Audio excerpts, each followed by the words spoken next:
эрх ашиг, олонхын эрх ашиг, үндэсний эрх ашиг гэдгийг хайчихсан. Хэд либерал эдийн засаг бүгдээ зах зээл зохицуулна гэж тавьсаар угаад улс орон төлөвлөлтчд юм юм байдгүй, төлөвлөгөөд эдийн засгийн хоцрогдсон эдийн засаг гэж ярьсаар угаад өнөөдөр хотын төлөвлөлтчгүй эдийн засгийн бодлогочгүй өнөөдөр бах байдал маань Улаанбаатарт маань энэ бидний өнгөрсөн 20 жилийн дүр зураг энэ 20 жилийн өмнө Азийн цагаан дагнагээд дэлхийн ертөнцийн гайхалтай байсан хот өнөөдөр Азийн халтар хөөхөн болчихсон байж л. Би алтан гэрэл даргуйлуу баасан жуга санаж байна. Ажил хүлээлтж өгч явах тэр хүн би иргэдэн карантинасаа шууд ус уудаг ийм Улаанбаатар хотыг хүлээлгэж өглөө шүү гэж хэлчихсэн. Өнөөдөр Улаанбаатар хотын дундны усны сураг сонсгоно хэдэн хувь нь 70-80% нь бохирдолтой гэсэн юм таарсан. Тэгэхээр бид яах юм бэ? Цаашаа. Одоо сайхан харагдаж шүү дээ. Ийм олон ажлууд ингээд байна. Цааш нь хийнэ гэж. Яг өнөөдрийн бодит байдал дээр ингээд харахад сүүлийн 6 сар авсан арга хэмжээний үр дүнд юу бол харагдж байна гэвэл за барилгын салбар үндсэндээ сохирч явах шиг байна. Барилгын салбараа дамжаа санхүүжүүлсэн арилжааны банкудад маш хүнд байдал бий болж байгаа шүү. Одоо яах вэ гэдэг гаццсан. Өнөөдөр орон сууцны зээл, орон сууцуулах мөрөөдөл дундаж Монгол иргэн хүнээс улам алслан холдож байна. Арилжааны хамгийн бага хүүтэй зээл авахд хүний наазахын хэрэглээ хангасан 50 м квадрат байшин авахд сарын зөвхөн хүнд нь сая төгрөг төлөх тооцоо гарч байна. Гэтэл иргэдийн нөгөө төрийн буюу дундаж иргэдийн маань орлого өөрөө нэг 500 мянган төгрөгийн төвшөнд Монголын дундаж иргэн хязгаарч орон сууц авах болцоо байхгүй болж. Ялангуяа энэ сүүлийн 1 жил асар хүчтэй холдчихлоо тэр мөрөөдөл нь. Овооныг барьж яагаад алдчихлаа л да. Тэгээ мөнгөтэй нь улам их орон сууцтай болох болцоо байна л да. Нэг байшинд нь 2 болж 2-д нь 20-той болж байна. Тэгээ таны хэлдэг нөгөө төрөөсөлтийг гаргах орж л байна л да. Энэ бол нөгөө талаас нөгөө либерал эдийн засаг маань энэ. Хоёрдугаар нөгөө газар хувьчлал нь монголчуудаа сайхан амьдруулна гэж бид 20 жил улс төр хийсэн яндан юм гэсэн. 70 жил бий болсон аж үйлдвэрлэлийн бүх суурийг бид нар бүтээн хэмжээнд бүгдийн задлаад бид ховчлсон ягаан цэнхэр тасалбар үр дүн юу болсон бэ гэж. Үр дүн Монгол үйлдвэрлэх хүчин чадал алдсан юм байхгүй болсон. Улсын хүчинчгүй болсон. За асуултаа одоо би тэгээд энэ асуултыг төхөөлөд байгаа юм. Одоо тэр Батэр даавар сая манай болд гişмээ нэлээд уурлаад дараад байна л да. Тэр хуулинд нэлээд ноцтой юм байна. Илүүн газрын хуулинд.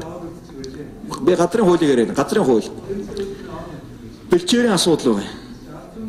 Бэлчээрийг одоо хувьчлах асуудал ноцтой орж ирж байна. Бэлчээрийг яаж хувьчлах? Бэлчээрийг хувьчлна. Одоо зарим газруудад энэ бэлчээрийн менежмент гэдэг нэг том төсөл яваад эхэлчихсэн. Бэлчээр ингээд хашаад эхэлчихсэн.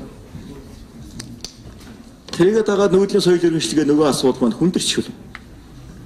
За газрыг бид сертификат өглөө. Эдийн засгийн эргэлтэнд оруулах болцоог нээчих. Нөгөө банк харилцааны газрууд чинь бүгд ихэнх нь гадаадын хөрөнгө оруулалттай санхугаа бариа сууж идэг. Тэдний гарт нөгөө нэгэнт арилжааны хэрэгс болоод сертификат баталгаачих юм бол тэр чинь эдийн засгийн агуулгаараа буцаал цонх төвлөрнө. Өөр арга байхгүй нь бол. Энэ өнөөдрийн бидний сонгосон нийгэм чинь шүү дээ. Тэгээд яагаад энэ Монголын иргэд өөрөө ингээд нэгэн хувь нь газар өмчиж яваад бусд нь авахгүй байна гэдэг чи юу вэ гэсэн үг байхгүй.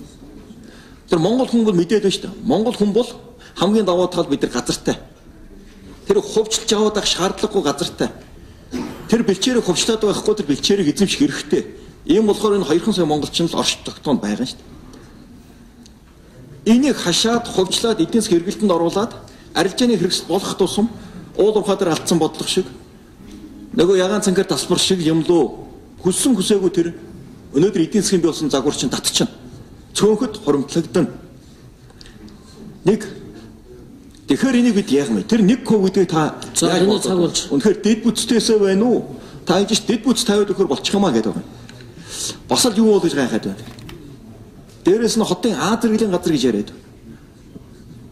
Ялангуяа орон нутгийн сонгуул улс төрийн нийлэн өнгөөс та нэлээд ярьсан ингээд энэ ардын намынхны газрыг аваад ингээд дуусчихъя гэдэг. Бид нар бүр судалгаа гаргаж үзлээ. Үнэхээр ардын намын нөхдөөний газар аваад дуусчих юм ингээ харсан. Тэгсэн А зэрэглэлийн бүсд хамгийн их газар авсан одоо эзэмшиж байгаа газрууд Апу байна, Бодь байна, Женков байна, Фортуна байна, Монгорн байна. Эхний топ 10 ардчилсан намын одоо дарга сайд лидерүүдийн газрууд хамгийн их А бүсийн газрыг авсан байх. Та нэг одоо чөлөөлөх үү? Би шудраг асуух гэдэг шүү дээ. Чөлөөлж чадах уу? Хүүхдийн паркыг буцааж өгч чадах уу? Сүхбаатарын талбайн уртлын цэцэрлэгийг буцаагаад нэг сайхан болгож чадах уу? Нөгөө тэр тэгш шудраг гэдэг юм хаа. Шудраг усаа болдгош хоёрлаа шудраг байх хэрэгтэй. Хамгийн их эдний хоёрт орж байгаа. Хамгийн их А зэрэглэн газрыг зэмслэгээр нь бод авч байгаа. Тэгэхээр нөгөө иргэд чинь нөгөө хувьчлах газар байхгүй юм чи аргагүй шүү дээ. Байхгүй. Эдрээ авсан юм байна. Би бүр онцгой анхаарал одоо бүр нэг бүршлэн гүйс гаргаж байгаа. Бүр ил болох хэрэгтэй. Хэн гişний лиценз авчих. Хэн гişний газар авчих. Тэгээ хэн шудраг ус яриад байгаа. Тэгээ яга цаагуур эдийн засгийн янз юм зохиож яриад байгаа. Одоо ил болох цаг болсон. Тэмдгэр Батэр дааврын ярьж байгаа бол төвлийн үнэн бөгөөд өстой Монгол улсын таны цаг хайлаад явлаа. Одоо Батгуулаар гаруулъя. Би зөвхөн инквайрд гишүүнт миний өөрийн би зөрчлөө олж харсангүй зөвхөн өөрөө зөрчлийг нь олж харж өгсөнд талархаж байна. Үгүй яа. Инквайра би нэг юм хэлье. Инквайра нэг юм дуусах юм. Би чи асууж байна. асуусан асуугаад байгаа юм уу яг таа. Асуугаад байна шүү дээ. Би дуусаагүй. За асуугаад талтай чи. Тий. Асууж байна. Та хариулах үүрэгтэй. Би энэ хариулна шүү. Би асуух хэрэгтэй та хариулах үүрэгтэй. Инквайр гишүүнээ та бусад гишүүдээс илүү их хэдлэхгүй. Та асуудгүй асуусан. Уцаач явуулсан байна. За дараагийн гишүүн. Удирч байна. Инквайр хариулъя. Энд чи ингэж болохгүй шүү дээ. Их хурлын гишүүн ард иргэдийн төлөөлөл шүү. Би ч гэсэн ард түмний төлөөлөл шүү. Тэгэхээр инквайр гишүүн та залуу хүн байж одоо хөр хинэнтэй ямар ч өрөвдмөр юм.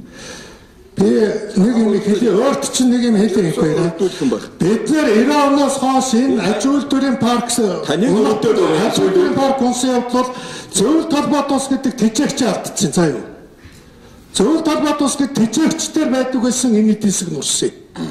Тэр тэжээгч нь байхгүй болоод бид харин ч энэ ардчлалын буйнаар энэ зах зээлийн буйнаар өнөөдөр бид нар хүүхдүүдтэй мөнгө тарах чинээр явж байгаа шүү. Тэр сайн минь ярьж сур нэгдүгээрт. Хоёрдугаар өнөөдөр тэр дарга нарт их мэдлээснээс болоод энэ дарга нар чинь бүх хот төлөвтийг нураасан. Бүх газрын авилгалаар өгсөн.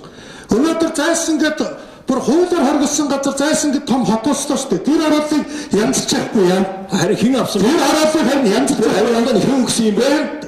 Би харин чамтай ус төрч яриаггүй шүү чи. Тэр авилгын хэн өгөөд хэн их авсан? Чи битээ ус төрч цаа юу? Чамтай ус төрч яриаггүй. Чи юм мэдхгүй очиж нэг ухаантай цараасан. Юу ч мэдэхгүй байж чи. Чи энэ дарга нарын авилгалыг бодлохгүй бол иргэдийн юмыг өгөхгүй бол яхараа дандаа иргэдийг мангар гэж бодож байт юм бэ? Иргэд ч л авч үлдсэн юм а бүгдийг авч үлдсэн шүү дээ. Энэ гэр харуулыг ямар олон жилд ярьх вэ? Энэ гэр харуулын ард иргэдэд газрын өмчлөөд өгчнөхээр хужаанарт өгчнө гэж бүр яах гэж ингэж олон жил ярив та нар. Энэ гэр харуулын иргэдэд чинь бид Хөвчлөх бодлогыг 2002 онд зайсан шиг хараад боцох чахар чи тэр харуулыг одон татчихгүй байсан. Шэн юм биш. Та нар их барьж явахдаа татчихгүйсэн. Дарга нарт их мэдлээс учраас дарга нар авилгалаар өгдөг учраас энэ бүх хортой юм гарч ирсэн байхгүй юу? За хариулт болж байна. За бодож юм мэдчих яа цаа бацаа. За сайн мэдчих юм. За дараагийн судалж байгаа. Гарган за. Ягаад гэвэл бидэрт байна шүү дээ. Тэр нь байдгүй. Зүгээр гişүүн микрофон онтроо. Батуул гişүүн гаргаж асууя.